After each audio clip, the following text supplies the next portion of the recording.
किस्सा है 1989 का। महेश भट्ट के निर्देशन में टी सीरीज के बैनर तले एक फिल्म बन रही थी, आशिकी।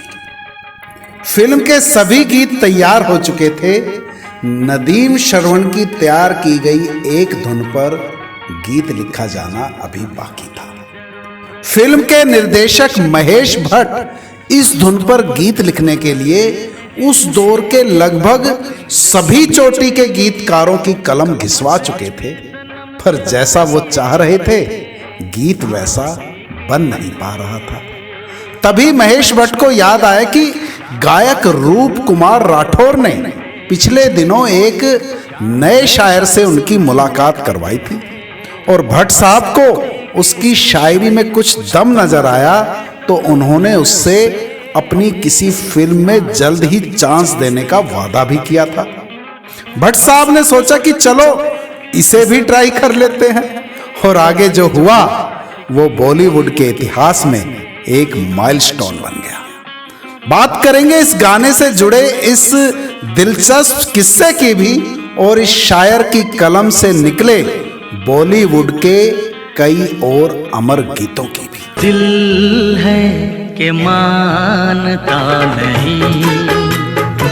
नमस्कार दोस्तों, मैं आपका दोस्त यशदीप कौशिक और आप देख रहे हैं मजमाए हमारा मंच। दोस्तों, आज हम बात करने जा रहे हैं बॉलीवुड के मशहूर और कामयाब गीतकार फैज अनवर से जुड़े कुछ अनसुने किस्सों की। इससे पहले कि हम आगे बढ़े, जल्दी से कर लीजिए इस चैनल को सब्सक्राइब और दबा दीजिए घंटी के निशान को भी, ताकि आपको हमारे आने वाले वीडियोस के नोटिफिकेशन मिलते रहें।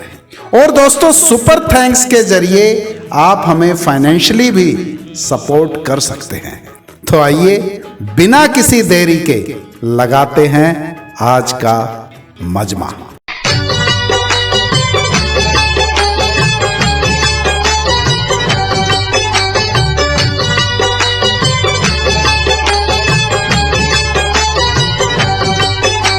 दिल है कि मानता नहीं। दोस्तों, जिस किस्से का जिक्र मैंने इस वीडियो के शुरू में किया था, वो किस्सा इसी गाने से जुड़ा किस्सा है। दिल है कि मानता नहीं। अब आप कहेंगे कि अभी तो बात फिल्म आशिकी की हो रही थी, और ये गाना तो फिल्म दिल है कि मानता नहीं का टाइटल सॉन्ग है। बेशक आप सही सोच रहे हैं जनाब, पर मामला थोड़ा पेचीदा है। तो आइए सुनते हैं बॉलीवुड के इस अमर गीत की कहानी, इस गीत के गीतकार फैज अनवर की जुबानी। वॉकमैन लो, ये कैसेट इसके अंदर है, इसमें एक धुन है, सुन लो। मुझे धुन सुनाई, बोले इसको आप सुनो, और लड़के से बोला भाई इनको भजिया खिलाओ। मुझे ऊपर भेज दिया दूसरे माले पर, बोले आप इसको सुनो और सुन के बताओ कितनी देर में गाना लिख सकते हो। मैं वो वॉकमैन टेप लेके चला गया सुदीप स्टूडियो में दूसरे माले पर। वहाँ जाके भजिया खाई जितनी देर में। मैं घड़ी देखकर 35 मिनट 40 मिनट में नीचे उतर गया वहाँ से। गाना रेडी, फुल गाना, उनको नहीं पता। एक पेपर में मुखड़ा, एक पेपर में दोनों अंतरे लिख लिए, और नीचे आया। भट्ट साहब बोले कहाँ? हमने कहा दम मार के आता हूँ। भट्ट साहब बोले हाँ दम मारो, दिल जलाओ, जुनून चाहिए, पर सॉन्ग चाहिए मुझे। वो अंदाज बता। भट्ट साहब गाना तो हो गया। बोले एक मिनट ठहरो, गाना हो गया, कहाँ है? गाना मेरे पास है। मुझे बुलाया पास में, आई। मैंने पेपर निकाला, नदीम को दिया, उसमें मुखड़ा लिखा हुआ था। तो नदीम से बोले गा के सुनाओ। नदीम ने जो गा के सुनाया गाना, दिल है कि मानता नहीं, मुश्किल बड़ी है रस्म मोहब्बत ये जानता ही नहीं। उसमें ऑप्शन लाइन थी, दूसरी लाइन, ये बेकरारी क्यों हो रही है ये जानता ही नहीं। और भट्ट साहब ने जो सुना गाना, सारे एक दूसरे की शक्ल देख रहे। भट्ट साहब मेरे सीने से लग गए, लिपट गए, मतलब मुझे लिपटा लिया। बोले गुलशन जी से बोले कि इस बच्चे को साइन कर लो लाइफ टाइम कंपनी में, ये जो गाना दे दिया आइकॉन है म्यूजिक की दुनिया का। भट्ट साहब ने बहुत तारीफ की। बोले यार, बोले दूसरा मुखड़ा सुना नदीम। तब पता चला नदीम भाई ने दूसरा गाना वहाँ गा के सुनाया, आओ के प्यार हम करें, जो उस पर फाइनल हो चुका था मजबूरी में, कंप्रोमाइज़ के तौर पर भट्ट साहब खुश नहीं थे। जब ये गाना सुना, दिल है कि मानता नहीं, मुश्किल बड़ी है रस्म मोहब्बत जानता ही नहीं, तो भट्ट साहब को सोचने लगे। बोले यार ये गाने हमारे पूरे हैं, मुझे लगता है ज़रूरत नहीं जो हमारा प्रोडक्शन नंबर 2 है उस स्टोरी में ये गाना डाल देते, टाइटल सॉन्ग बना के। ये वहाँ से टाइटल सॉन्ग बना, दिल है कि मानता नहीं। आशिकी का लास्ट गाना होने के बाद शिफ्ट हो गया दिल है कि मानता नहीं पर, उसका टाइटल सॉन्ग बना। ये फैसले वहीं पर हुए कि भाई इसको रजिस्टर करा लो। मैं बोले ठीक है आप जाइए, अब इसके अंतरे लिखिए आराम से, कोई टाइम नहीं बंदे से, जब होगा तब रिकॉर्ड करेंगे, 5 दिन 7 दिन इसको करिए। मैंने सब अंतरे भी रेडी है। बोले क्या? मैंने दूसरा पेपर दिया, और जब दूसरे पेपर में अंतरे गाए नदीम भाई ने गा के, तो भट्ट साहब का जो रिएक्शन था, गुलशन कुमार का जो रिएक्शन था, वो मतलब मैं बता नहीं सकता हूँ। तुम करो वादा दिल ना तोड़ोगे, प्यार की खातिर दुनिया छोड़ोगे। बहुत से लोग ये मानते हैं कि फिल्म दिल है कि मानता नहीं का टाइटल सॉन्ग फैज अनवर का डेब्यू सॉन्ग है। जी नहीं साहब, फैज अनवर का डेब्यू सॉन्ग निर्माता निर्देशक रॉबिन खोसला की फिल्म तुम करो वादा का टाइटल सॉन्ग था, जिसे संगीतबद्ध किया था पंचम दा यानी कि आर.डी. बर्मन साहब ने। ये अलग बात है कि कुछ कारणों से यह फिल्म लटक गई थी और फिल्म दिल है कि मानता नहीं के 2 साल बाद 1993 में रिलीज हुई थी। इस गाने से जुड़ा किस्सा भी कम दिलचस्प नहीं है दोस्तों। हुआ यूं कि शायर फैज अनवर का किसी मैगजीन में एक इंटरव्यू छपा था और पंचम दा की नजरों में आ गया। पंचम दा भी पता नहीं किस मूड में थे, उन्होंने फैज साहब को अपने स्टूडियो में बुलवा लिया और फिल्म तुम करो वादा के लिए तैयार की गई एक धुन सुनाकर उस पर गीत लिखने को कहा। चंद मिनटों में ही फैज साहब ने उसका मुखड़ा लिख डाला। पंचम दा ने तुरंत आनंद बख्शी साहब को फोन कर स्टूडियो में बुलवा लिया। बख्शी साहब ने मुखड़ा सुना तो वो भी वाह कह उठे।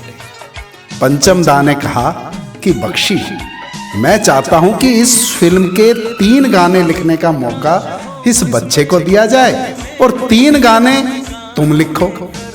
दोस्तों उस समय बख्शी साहब का अपना जलवा होता था और तब तक बख्शी साहब किसी फिल्म के गीत लिखते थे तो फिर उस फिल्म में किसी और गीतकार की एंट्री हो ही नहीं सकती थी। परंतु फैज के हुनर के मुरीद हुए बख्शी साहब पंचम दा को ना नहीं कह सके और बॉलीवुड के इतिहास में पहली बार कोई गीतकार, वो भी कोई स्थापित गीतकार नहीं, एकदम कोरा नया गीतकार किसी फिल्म में गीत लिखने का कार्य बख्शी साहब के साथ शेयर करने जा रहा था। तुम करो वादा के गीत हालांकि पॉपुलर नहीं हुए, परंतु 1994 में आई फिल्म इम्तिहान के गीतों ने यह साबित कर दिया कि फैज अनवर बॉलीवुड के पटल पर लंबी रेस का घोड़ा साबित होंगे।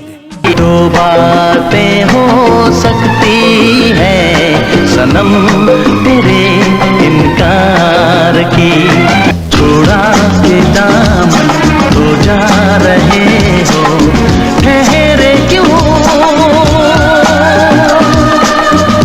इस तरह आशिकी का असर छोड़ जाऊंगा। चाहा तो बहुत ना चाहे तुझे। और इसके बाद दोस्तों फैज अनवर साहब ने कभी पीछे मुड़कर नहीं देखा। एक के बाद एक हिट गाने उनके खाते में दर्ज होते चले गए। फैज अनवर और कामयाबी एक दूसरे का पर्यायवाची बन गए थे। फिल्म साजन, जानम, कसम तेरी कसम, विजय पथ, हम हैं बेमिसाल, हकीकत, सुरक्षा, आक्रोश, हेलो ब्रदर, तुम बिन, प्यासा, गुनाह, जब वी मेट, दबंग, राउडी राठौर, वीरे की वेडिंग और ऐसी ही दर्जनों फिल्में फैज अनवर की कलम से निकले कलाम अपनी कामयाबी के आगोश में लपेटे हुए हैं। आइए एक नजर आप भी डालिए फैज अनवर की कलम से निकले कुछ सुपरहिट नगमों पर। तेरे मस्त मस्त दो नैन मेरे दिल का ले गए चैन, आओगे जब तुम साजना अंगना, छोटी छोटी बिछाए यूं ही। तूने तो पल भर में छोड़ किया रे जिया मोरा जिया। चिकनी कमर पे तेरी मेरा दिल फिसल गया। तेरे सपनों का वो राजा, मेरे दिल का वो राजकुमार। कोई फरियाद तेरे दिल में दबी हो। पहली बार मिले हैं, मिलते ही दिल ने कहा मुझे प्यार हो गया। तेरे लगी आने में तुमको शुभ। दोस्तों, रातों रात सोनू निगम की किस्मत चमकाने का श्रेय भी फैज अनवर की कलम से निकले नगमों को ही जाता है। उस दौर में जब वीडियो एल्बम्स इतनी प्रचलित नहीं थी, टी सीरीज की एक एल्बम आई थी दीवाना। और दोस्तों, इस एल्बम के सभी गीत फैज अनवर साहब ने ही लिखे थे और संगीत दिया था साजिद वाजिद ने। बहुत कम लोग ही यहाँ जानते होंगे कि इस एल्बम के गीत गाने के लिए पहले कुमार शानू को साइन किया गया था और 2 गाने तो रिकॉर्ड भी हो चुके थे, परंतु भूषण कुमार और कुमार शानू के बीच कुछ गलतफहमी के चलते कुमार शानू ने यह एल्बम बीच में ही छोड़ दिया और भाग्य का यह छींका सोनू निगम के सिर फूटा। सोनू निगम जो उस वक्त बॉलीवुड में अपना एक मुकाम हासिल करने के लिए एड़ियां रगड़ रहे थे, इस एल्बम ने उन्हें रातों रात स्टार बना दिया था। अब मुझे रात दिन तुम्हारा ही ख्याल है। तो उम्मीद करता हूं दोस्तों कि आज का यह वीडियो आपको जरूर पसंद आया होगा। हमेशा की तरह आपकी प्रतिक्रिया का मुझे कमेंट बॉक्स में इंतजार रहेगा। इस बार आपसे मुलाकात करने में थोड़ी देरी हो गई, उसके लिए माफी चाहता हूं और कोशिश करूंगा कि अगली दफा आपको ज्यादा इंतजार ना करना पड़े। तो एक बार फिर से आप सभी को यशदीप कौशिक का प्यार भरा नमस्कार और बेहद शुक्रिया।